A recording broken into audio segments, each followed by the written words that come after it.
Olivier, je nous propose un super sujet, c'est les croyances limitantes. Je pense qu'on a Ah, tous les deux plein de trucs à dire là-dessus. ouais, les croyances limitantes, ouais, c'est un sujet qui me parle beaucoup, ça. Euh, alors, déjà pour moi, qu'est-ce que c'est une croyance limitante? Je me rends compte ces dernières années que finalement, alors il y a une phrase que j'aime beaucoup, moi, quelque chose que j'utilise beaucoup dans mon quotidien, assez régulièrement, c'est on ne peut corriger que ce que l'on connaît. Et j'ai envie de dire, par rapport à cette phrase-là, qu'on ne peut pas dépasser ce que l'on connaît trop. Ça veut dire quoi pour moi? Ça veut dire que parfois, on est convaincu d'une réalité, est profondément convaincu. Et c'est tellement ancré dans notre conviction que finalement, ça nous crée comme une cage, comme une prison. On voit pas plus loin. Ça crée des murs, des œillères. Et au niveau mental, c'est-à-dire qu'on est incapable d'imaginer qu'il existe autre chose au-delà de cette croyance. Et ça en devient presque handicapant. Et moi, je l'ai constaté dans ma vie de manager, hein, tout simplement.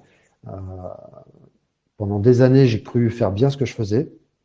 J'ai cru que j'étais un très bon chef d'entreprise, un très bon manager, et en même temps, j'avais pas mal de soucis, hein, je traversais pas mal de problèmes. Et quand j'ai pris un coach pour m'accompagner, donc ça remonte à 2012, quand j'ai quand j'ai accepté de prendre un coach métier que je découvrais, hein, je ne savais même pas que ça existait, euh, à ce moment-là, semaine après semaine, j'avais une séance tous les lundis matin de coaching, semaine après semaine, je découvrais que mes problèmes étaient liés à des croyances limitantes. Systématiquement, c'était ça. C'était pas que je ne savais pas, c'est que j'étais tellement sûr de bien savoir, d'avoir les bonnes solutions, d'être bon dans ce que je faisais. Je ne pouvais pas visualiser, imaginer, comprendre, appréhender qu'il y avait plein d'autres solutions, parfois bien meilleures que les miennes. Est-ce que tu nous Donc, donneras un exemple concret qu'on puisse se projeter sur la question? ouais. Alors, en exemple concret, euh, eh bien, qu'est-ce que je pourrais prendre comme exemple concret intéressant sur ce sujet-là, en croyance limitante? Eh bien, par exemple, le fait de se dire, mes collaborateurs qui sont salariés de mon entreprise peuvent apporter autant que moi, même s'ils ne sont pas propriétaires d'entreprise, pas actionnaires d'entreprise. Ça, à l'époque, ça me paraissait, c'était pas possible. Pour moi, je me disais simplement, ils sont là pour un salaire, c'est limite alimentaire. Je peux pas leur demander à eux de réfléchir sur les enjeux de l'entreprise. Ils ont pas les mêmes enjeux. Ils ont pas les mêmes enjeux. Et finalement, à force d'ouvrir les yeux sur le fait on peut faire confiance, on peut lâcher prise. Ça, c'est des thèmes qu'on verra dans l'autre épisode. Mais eh bien, en faisant ça, on se rend compte que finalement, parfois, ils ont même un engagement supérieur au mien sur certaines thématiques qui ne me parlaient pas dans la vie de notre écosystème. Ils peuvent avoir un engagement supérieur au mien. Eh bien, ça, c'est par exemple une croyance limitante, j'allais dire une fausse croyance, une croyance limitante que j'ai réussi à faire sauter en travaillant sur moi. Voilà. Donc ça, c'est un exemple concret, et c'est ce qui a permis de changer de paradigme dans mon entreprise, hein, de passer d'un système pyramidal classique à un système horizontal basé sur la sociocratie. Il y a Et toi? à un moment donné, une découverte très très impactante, c'est de réaliser à quel point on est des êtres conditionnés. C'est-à-dire que selon l'endroit où tu nais, l'époque à laquelle tu nais, eh ben, tu télécharges tout un prisme, une compréhension, à commencer par la langue, hein, c'est des concepts, et que ça, ben, si tu es en l'an 1000, tu dis la Terre est plate, et puis si on te dit la Terre est plate, tu c'est qui se clown, là, machin.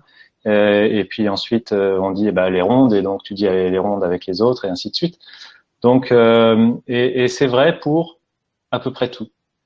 Et au fur et à mesure de ma prise de conscience de ça, je m'entendais toute la journée dire bah, je pense que c'est je pense, je crois, on l'utilise toute la journée, et puis ou dire à mon fils c'est comme ci, c'est comme ça, etc. Et en même temps, je me disais mais pourquoi je dis ça, pourquoi je pense ça, pourquoi c'est comme ça? Ah ben juste parce que je l'ai appris. Et du coup, juste le fait de prendre conscience de ça, c'est énorme. Parce que tout ce que tu tiens pour acquis, tous tes fonctionnements, c'est pas que tu les juges, c'est parfaitement normal d'être des êtres conditionnés, on peut pas être autrement. Mais tu as pris conscience simplement que si tu étais né un quart de pouce plus à droite ou un quart de pouce plus à gauche ou un tout petit peu plus tôt, un tout petit peu plus tard, et je te parle même pas de l'infinité de l'espace et de l'infinité du temps, tout, absolument tout, peut être regardé d'un point de vue différent. Et ça donne un pouvoir de remise en question et donc de transformation et donc de créativité, donc d'accès à toi-même, à ton potentiel et d'accès aux autres aussi, qui est absolument phénoménal. C'est une toute petite chose, mais c'est comme un zoom arrière, c'est-à-dire qu'avant tu es identifié à toi, je pense que c'est comme ci, c'est comme ça, et puis hop, tu t'aperçois que toi, c'est quelque chose qui s'exprime à travers d'un conditionnement, qui sont des concepts établis dans ton cerveau, de la mémoire en fait, et que si si tu retrouves de la mobilité là-dedans, eh ben ta manière de t'exprimer peut prendre tout d'un coup, c'est tout un prisme qui peut naître. Et c'est peut-être un peu théorique de le dire comme ça, mais en fait c'est hyper concret. Au détour de tout ce que tu peux dire dans une seule journée ou penser dans une seule journée, juger, commenter dans une seule journée, ça remet du relâchement dans tous ces trucs-là.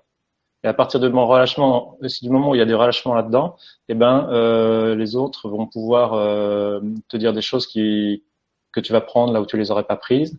Tu vas lire un livre et tu vas pouvoir t'en imprégner beaucoup mieux. Tu vas réagir à des événements d'une manière beaucoup plus souple et en te les appropriant et en utilisant tout ce qui t'arrive comme information pour te transformer, au lieu de rester vissé dans ton précaré de comment c'est, comment les gens sont, comment il faut faire, et ainsi de suite. Donc c'est un potentiel de mobilité immense. Et tu vois, en t'écoutant, moi, ça me fait penser à des exemples très concrets donc dans mon travail, hein, dans ma société qui travaille dans le digital, donc dans l'informatique. En fait, on a souvent des modèles qu'on répète tous parce qu'on les a appris dans nos études, on les a appris sur le marché, en fait. Hein, quand on débute, il y a les plus anciens qui nous disent, bah voilà, telle infrastructure informatique, le modèle c'est ça, c'est telle technologie, telle solution, telle sécurité, et c'est comme ça partout dans toutes les entreprises, donc il faut faire comme ça. Et finalement, quand tu commences à te dire, bah tiens, eux, ils ont fait différemment. Tiens, pourquoi ce géant du web, il fait son data center différemment? Pourquoi cette société, elle a fait le choix de se passer de telle technologie, alors que tout le monde dit qu'il faut cette technologie-là pour réussir. Et tu sors un petit peu de tes croyances standards, hein, ce que tu as appris, l'enseignement que tu as reçu, ce que tu disais tout à l'heure, et tu te rends compte que tu vas pouvoir finalement découvrir plein de solutions différentes qui parfois correspondent beaucoup mieux aux attentes, aux besoins pas forcément exprimés des clients, de ton marché, de ton secteur d'activité. Et du coup, ça t'ouvre des possibilités, c'est juste énorme. Voilà, donc ça c'est très important pour moi, l'histoire des croyances limitantes, parce que finalement, de manière très pragmatique, là aussi, quand on arrive à les faire sauter, c'est pas évident, hein, mais quand on arrive à les faire sauter, et c'est là aussi où l'intelligence collective d'une équipe est très intéressante, on peut les faire sauter et renouveler son métier, quelque part. Son métier, sa relation aux autres, et puis et se laisser imprégner à l'intérieur de son métier par la vie, le monde. Et tout d'un coup, moi j'avais vécu ça à un moment donné dans une classe de tai chi où j'étais débutant dans un groupe où ils étaient compétents dans leur domaine, mais je me suis pas censuré, je me suis pas dit ah ben non, tu te tais, t'es nul, c'est le début, et donc je laissais sortir de moi tous mes étonnements. Ah bon, ceci, ah bon, cela. Et en fait, ça a été hyper vertueux pour tout le monde. Alors au bout d'un an, j'étais devenu plus comme eux, donc j'avais perdu un peu cette capacité d'étonnement. Mais si tu gardes en tête que, au contraire, la capacité d'étonnement, c'est la parole de l'enfant qui dit pourquoi papa ceci, pourquoi papa cela. Et si au lieu de lui replacer les choses comme tu les as placées toi, tu l'écoutes et tu te dis c'est peut-être lui qui va me permettre de changer un truc qui était un peu gelé, et que tu réfléchis vraiment à la question qui te demande, sa naïveté, elle est hyper impactante. Alors ça, dans une organisation, ça vaut de l'or. Tu vois, une entreprise, une association qui facilite la parole des nouveaux arrivants, Les nouveaux collaborateurs, Ouais, souvent, ils sont pleins d'étonnement, les nouveaux collaborateurs. Ils arrivent en absolument. disant, Ouais, pourquoi vous faites comme ça? ouais. Pourquoi, et quel est l'intérêt de le faire comme ça? Et tiens, moi, je pense à ça. Est-ce que c'est stupide de le faire? Et souvent, ça permet d'améliorer des process, d'améliorer le produit, les services qu'on vend ou la manière dont on travaille. OK. Je vais peut-être juste conclure sur un souvenir comme ça de cet ordre. C'était un jour j'avais été à une conférence, enfin c'était pas une conférence, c'était un séminaire sur 3 jours sur le sens de la vie, et ils avaient invité des clowns.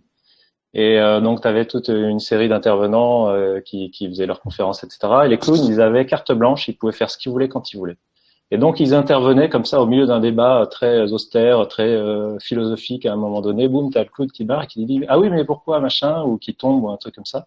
Et c'est devenu tellement important qu'en définitive, à la table ronde de clôture, ils ont été invités parce qu'ils ont été reconnus par l'impact de fraîcheur comme étant des contributeurs au niveau des autres, qui étaient tous des philosophes, etc. Voilà, la vertu du clown, juste qui fait patatras au milieu, qui fait tomber la pile de chaises, mais qui dit ah, il pose une question, mais pourquoi on les a mis là? Et en fait, juste cette simple question, si tu sais l'accueillir et pas t'énerver avec, ben c'est vertueux pour ta famille, ton organisation, ton association, ton entreprise ou juste pour toi.